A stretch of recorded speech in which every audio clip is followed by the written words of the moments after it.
ಸ್ನೇಹಿತರೆ ನಮಸ್ತೆ. ನಾವಿವತ್ತು ಅಕೈಮ ಬೆಟ್ಟಕ್ಕೆ ಬಂದಿದ್ವಿ. ಬನ್ನಿ ಈ ದೇವಸ್ಥಾನ ಬಗ್ಗೆ ಒಂದು ಸಣ್ಣ ವಿವರಣೆಯನ್ನ ಕೊಡ್ತೀನಿ, ಯಾವ ರೀತಿ ಬರೋದು ಮತ್ತೆ ದೇವರ ದರ್ಶನ ಮಾಡಿಸ್ತೀವಿ ನಿಮ್ಗೆ.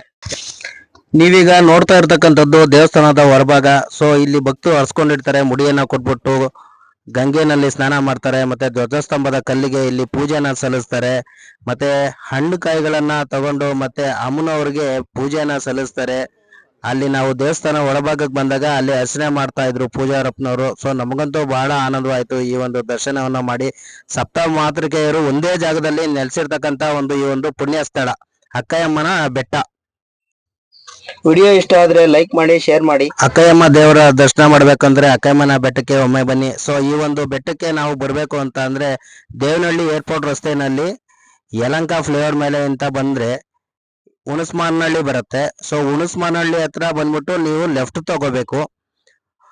ಲೆಫ್ಟ್ ತಗೊಂಡು ಬಂದ್ರೆ ಚಿಕ್ಕಜಾಲ ಬರುತ್ತೆ. ಚಿಕ್ಕಜಾಲ ಬ್ರಿಡ್ಜ್ ಕೆಳಗಡೆ ಬಂದ್ರೆ ವಿದ್ಯಾನಗರ ಕ್ರಾಸ್ ಅಂತ ಇದೆ. ಈ ಒಂದು ಕ್ರಾಸ್ ಇಂದ ಮುಂದೆಗಡೆ ಬಂದ್ರೆ ಅಕ್ಕಯ್ಯಮ್ಮನ ಬೆಟ್ಟಕ್ಕೆ ದಾರಿ ಅಂತ ಇದೆ. ಸೊ ಈ ಒಂದು ಸ್ಥಳದಲ್ಲಿ ಬಂದ್ರೆ ನಾವು ಈ ಒಂದು ಜಾಗಕ್ಕೆ ಪುಣ್ಯ ಕ್ಷೇತ್ರಕ್ಕೆ ಬರ್ತೀವಿ. ಎಲ್ಲರಿಗೂ ಒಳ್ಳೇದಾಗ್ಲಿ. ಸರ್ವೇ ಜನ ಸುಖಿನೋ ಭವಂತು.